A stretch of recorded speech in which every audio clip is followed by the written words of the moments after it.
অতিরিক্ত শুল্ক কমানোর দাবিতে 2 দিন বন্ধ থাকার পর বৃহস্পতিবার ফের শুরু হয় বেনাপোল স্থলবন্দর দিয়ে ভারত থেকে ফল আমদানি। রোববার দুপুর পর্যন্ত বাংলাদেশে ঢুকে 170 ট্রাক ফল।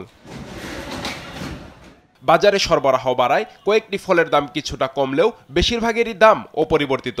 খুচরা ব্যবসায়ীরা বলছেন, শুল্ক কমানোর পাশাপাশি সিন্ডিকেট ভাঙতে পারলে রমজানে সাধ্যের মধ্যে থাকবে ফলের দাম। যদি শুল্ক কিছুটা কমানো যায় তাহলে সাধারণ মানুষের জন্য ভালো হয়। বেশি আপনার আমদানি হয় রোজার মাসে, তাহলে দাম কমবে, কিন্তু এ যাবৎ দেখেছি রোজার মাসে দাম বাড়ে, কিন্তু এবার আশা করা যায় কমবে। সিন্ডিকেট না থাকে ইম্পোর্ট ভালোভাবে আমাদের জন্য ভালো এবং সাধারণ ক্রেতার জন্য ভালো হবে। C&F ব্যবসায়ীরা জানান, এটি নিয়মিত আমদানির অংশ। শুল্ক হার না কমালে আমদানি কঠিন হবে বলেও দাবি তাদের। সামনে যেহেতু রমজান, তো ফলের প্রয়োজন, তো এই মুহূর্তে যদি ট্যাক্সের পরিমাণটা না কমানো হয় তাহলে আমাদের পক্ষে আমদানি করা সম্ভব হবে না এবং দেশের ফলের যে চাহিদা সেটাও পূরণ করা সম্ভব না।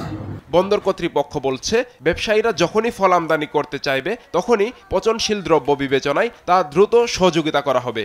আমরা স্থলবন্দর কর্তৃপক্ষের পক্ষ থেকে আশ্বাস দিচ্ছি যে যখনই ব্যবসায়ীরা ফল আমদানি করতে চায় বা চাবে, আমরা দ্রুততম সময়ের মধ্যে এটি পচনশীল দ্রব্য বিবেচনায় সেটি সর্বোচ্চ গুরুত্ব দিয়ে আমরা খালাস করব। এর আগে 2 দিন ফল আমদানি বন্ধ থাকায় খুচরা বাজারে বিভিন্ন ফলের দাম বেড়েছে কেজি প্রতি 50 থেকে 70 টাকা।